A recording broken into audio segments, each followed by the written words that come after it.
We ask the question, what is needed in the world? Is that going to be?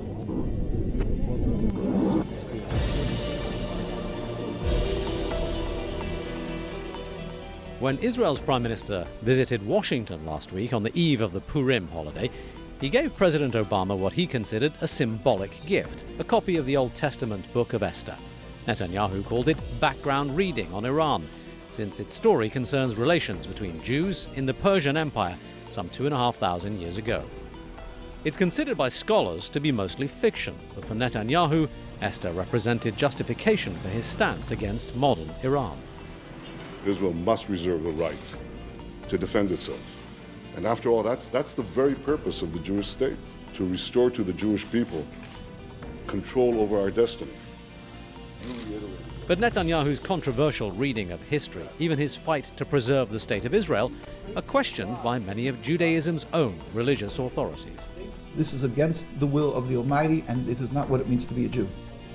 On the threat from Iran and President Ahmadinejad, he gives charity to the Jewish communities, and the words wipe out. He constantly says that Iran doesn't have a history, and he's not talking about harming anybody. He says that God will not allow this crime to happen. We concur with him that the Jews are in a danger because there is Zionism, and because it says in the Torah, if you rebel against God, it will not be successful, and it will bring catastrophic results. And Zionism has brought catastrophic results, and it could be much worse. Today on Talk to Al Jazeera, Rabbi Dovid Weiss explains why Zionism and Judaism are not necessarily the same thing. Rabbi, first of all, thank you for talking to Al Jazeera. Thank you. It's an honor and a privilege to be on your show. Your most distinctive feature that I have noticed in seeing you in the media are the signs that you wear on your lapel. Please explain. This is a sign that conveys the message of what it means to be a Jew. As it says, a Jew, not a Zionist, and pray for the speedy, peaceful dismantlement of the state of Israel. And then it's repeated, nkusa.org, our site for people to go further and see it, their website, and then to see it's in Arabic, the same message.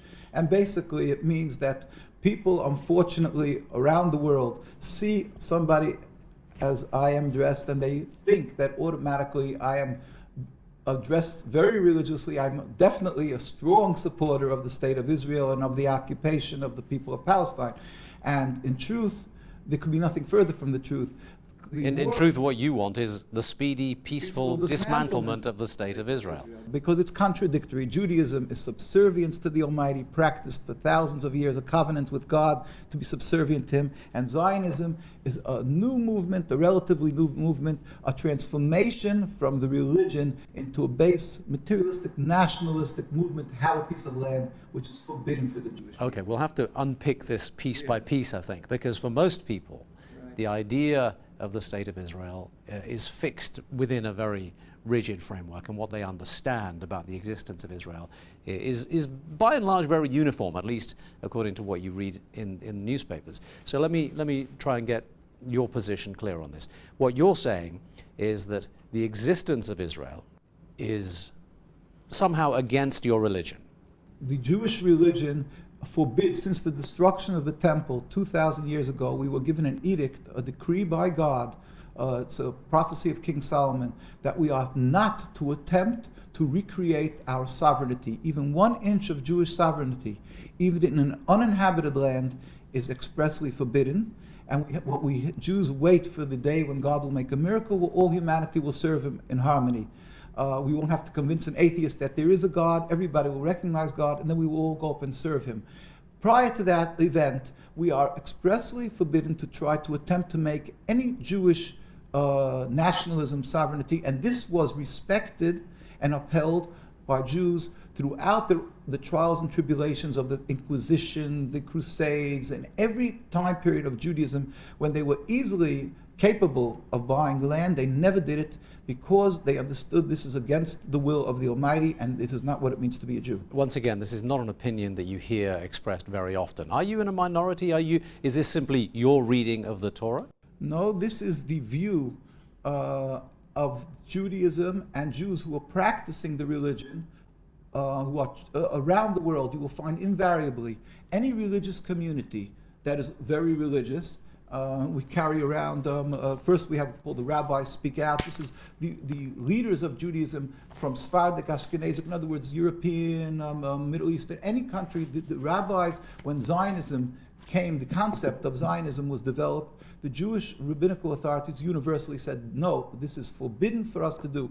The reason being that it is not the concept of subservience to God, it's a nationalism, and in its actions, when it comes into fruition, when they created the state, the concept of stealing from people, killing, stealing, is all forbidden according to the Torah. So in every facet, Zionism is a rebellion against the command of God. But what about the argument that a lot of them make, and that is that the Bible specifically says that this land was given to the Jewish people by God, and therefore it belongs to them? That is why Zionism decided, when they're making their national home, to make it in Palestine, because really the fathers of Zionism in the 1895, in the 1890s, when they made their first meetings, they discussed making their national home in Uganda, in Patagonia. And because they were anti-religious, Theodor Herzl, Ben Gurion, well, at that time Jabotinsky, Theodor Herzl, these people detested the religion. As we have a compilation of their writings in his own diary, Theodor Herzl wrote that Jews should convert to Christianity. That would be the solution to the Jewish problem. And it should be done in pride and music. On page 14 of his diaries, we will get to that with God's help. And he didn't circumcise his son. He openly wrote about this in the newspapers, that he's not circumcising his one son's hands. So they detested religion. They were looking for a practical area of that they would flourish, a land that would be fruitful, and to create a land. But then they realized that practically speaking, you need a massive backing as far as money goes, and the way to get that from the world is to go to Palestine and claim that they're doing God's will, that the beginning of God's redemption, and therefore people should support them, because in the Torah it says that God gave the Jewish people the land. But Zionism also claims exception because of the Holocaust. Now, you just attributed the phrase to Theodor Herzl, the solution to the Jewish problem, yes. And that will have raised ears all over the world, because that's the phrase that most people attribute to Hitler. Now, the idea that the Jews need a safe country in order to prevent the possibility of another Holocaust, in order to solve the persecution of Jews throughout millennia, is one of the founding principles of Israel. You don't think that holds any water either? The Holocaust was God's will, and we don't question God. God is compassionate and so forth, but we have to be introspective, understand why it came. We believe that God will be exacting with the punishment for the Nazis, but at the same time to take the issue of the Holocaust and to take that and to use it to rebel against God, when God specifically told us, do not attempt to make your own state, and to use that to take the land from the Palestinian people, is taking the people that died because they were Jewish, and to sort of dig them up and use them to rebel against God. It couldn't be anything worse for these people who died as Jews. But you have to understand that the desire to be with a like community, the desire to commune with people of the same religion is a very strong one, and to have a homeland has got to be emotional feeling. But you're also saying that a defining feature of being a Jew is exile. A defining feature is accepting that there is a ruler to the world who's compassionate, and it is medicine for the Jewish people, as Rabbi Samson Foherst, the head of the German community, wrote, that God is compassionate, and his will, since the destruction of the temple, was that he's good in his punishment. He wanted us to break our haughtiness, so he had us dispersed amongst the nations. At the same time, it was accomplishing a blessing for the world if we would be following the Judaism, because we are people who would be teaching the world of compassion, of serving God. So it serves twofold. It serves two purposes. But unfortunately, if we don't do what we're supposed to be doing as Jews, it doesn't accomplish that purpose. I am not a learned scholar of matters Jewish, so I can't argue with you, but I know there are many who would. There is a strain within Israel itself, within the state of Israel, started, I think, by Rabbi Kook, perpetuated by a number of names in modern Judaism, who say, no, it's perfectly compatible with the writings of the Torah that we have a state of Israel, and in fact, it not only makes political sense, it makes religious sense too. Yeah, well, that is why I said I'm not requiring anybody to become a scholar in Judaism, but if you just step out of the box, let us just say, and go to Jerusalem, go to New York, go to in London, Stamford Hills, the religious communities, the Ivy League of Judaism, the rabbinical colleges, you will see that the most religious communities, every one of them they are anti-Zionist, and they, for instance, in Williamsburg, you won't find one Israeli flag. The majority of Jews in Jerusalem and Palestine won't send their children to the army, and they don't fly Israeli flags on their buildings because it is contradictory. It is diametrically opposite. What about the Zionist settler movement? I mean, they present themselves as being religiously based and very fundamental. Yes, there is the issue that they fuse together Zionism. They've hijacked the name Israel, the Star of David. They're using this, and what they're doing is they've been able to, by incorporating the Jewish feelings, for instance, they call themselves the beginning of God's redemption. They do agree that we were sent into exile by God. The ones who aren't non-believers, which many of them are, but the ones who do believe, they say, yes, God sent us into exile, but we are the beginning of God's redemption. And they've been able to ensnare the youth, mostly from, these are all from, almost entirely from non-religious homes or marginally religious. They are not the mass, the general populace of Jewish religious people. These you will find in, call it the silent majority, all the communities that are opposed to these settlers. These settlers are definitely a minority that are always in your face. You will see them because they're up front. They're agitating, they're creating this terrible situation, but they don't represent Judaism. But being that they created in Palestine, their homeland, so now they're breaching every concept of thou shalt not kill, thou shalt not steal, and it's being done, creating rivers of blood because of hate around the world. Now, you used the phrase a moment ago, taking land from the Palestinians, which again is a problematic one for a lot of Western-educated Jews and non-Jews alike. There is an argument, which is very much in the news right now, that there is no such thing as a Palestinian people, and there is an argument that says the lands that we are talking about never belonged to anybody called Palestinians. So what do you mean by taking Palestinian land? You know, the Zionists would love to get into some technical jargon and technical. What are you saying? There's not a Palestinian people and the land. We're talking as individual dwellers in Deir Yassin, in town after town and town, that we have many of our Jewish colleagues who are presently still living in the occupied Palestine there in Jerusalem, and they remember how they lived in total harmony with their Muslim and Arab neighbors, and they live there. The majority of people reside. But what do you say to Newt Palestine Gingrich, who says Muslim. these are all Arabs? They're not Palestinians, they're simply Arabs. Again, these are technical terms to confuse the person. The fact is, the majority of people were non-Jews. They were Muslims and Arabs living in this area, whether it would be under Turkish or British mandate. That's neither here nor there. But they are the indigenous people who they either left because they were attacked as in Deir Yassin, or they ran away out of panic because they've seen what happened in these towns. And therefore, as a Jew, which is what people call human rights, we call godliness, we are forbidden to steal their land. So let me just paraphrase, if I could, what you've told us so far. The state of Israel has no legitimacy. It shouldn't exist at all. True. That Jews are responsible for rivers of blood, as you put it, in the Palestinian lands. That the Holocaust is not sufficient reason to override the basic Jewish premise that the Jews should not have a land of their own. I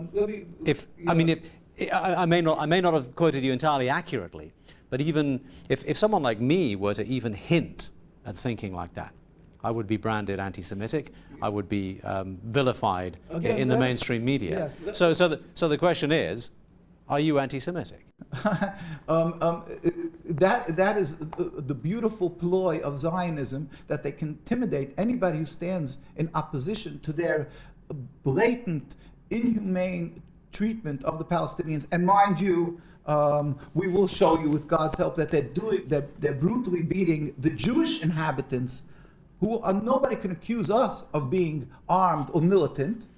And yet, you can see that the Jews are brutally beaten simply because they're standing in Palestine, because there's masses, tens of thousands of Jews who stand out and demonstrate, and they get brutally beaten because they're opposing the existence of the state and they want the world to know They this. get brutally beaten by the Israeli state. I mean, I could see it on our site and links, but you could just see, and simply they're standing there, non-militant, we never carry arms, and this is what happens. But the argument that you have made Yes. will be interpreted by the majority of people reading English language newspapers, watching English language television, as being prima facie anti-Semitic. How does that make you feel that what you believe to be a true representation of your religion is being portrayed in the media as actually being completely contrary to that? Yeah, well, that's part of the tragedy that the media has been, unfortunately, we feel, sometimes owned and sometimes intimidated in a large manner by Zionism, in which they have media watch, just like they have AIPAC, that affects politicians, are fearful of speaking against the Zionist actions or whatever they do because they're labeled anti-Semitic. Anybody can go and to come to New York. We invite anybody who wants to come to Manhattan. I don't give visas, but anybody who comes to Manhattan goes across the bridge, and they'll see the largest Jewish communities.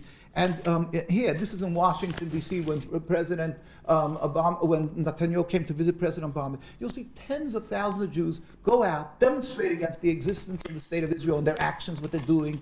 And nobody reports. Washington Post, New York Times, they've never reported.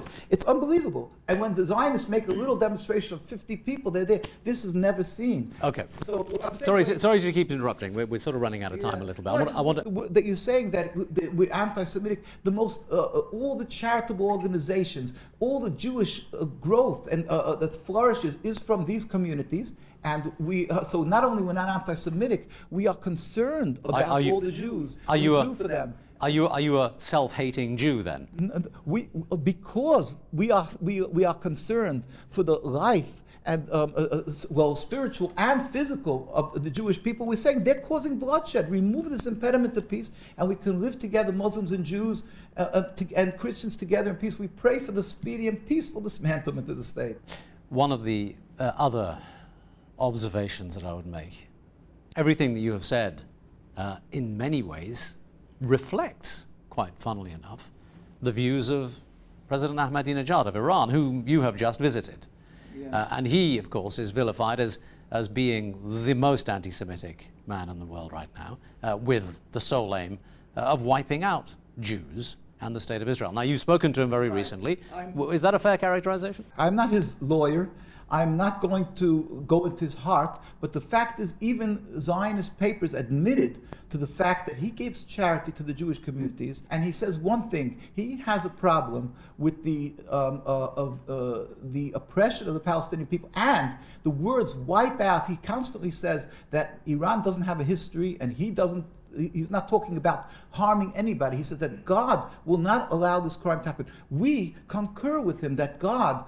The Jews are in a danger because there is Zionism, and because it says in the Torah, if you rebel against God, it will not be successful, and it will bring catastrophic results. And Zionism has brought catastrophic results, and it could be much worse. You speak with great passion. You have supporting materials. You seem to dedicate a great deal of your life to this particular cause. A lot of people will look at you and go, well, just one perhaps slightly extreme, perhaps slightly misguided individual. I mean, do you get much personal attack? Do you actually feel that anyone is listening out there, given what we see in the media every day?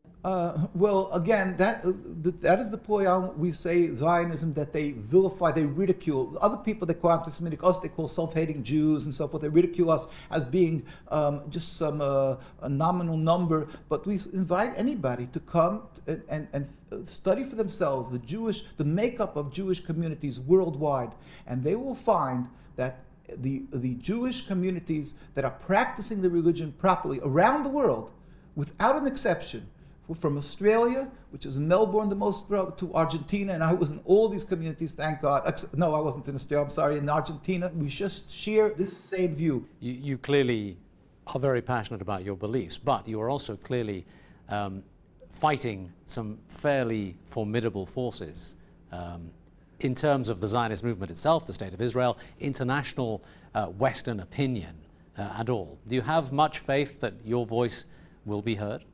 The great leader, Chief Rabbi of Palestine, Rabbi Teitelbaum of blessed memory, he passed away some 30 years ago.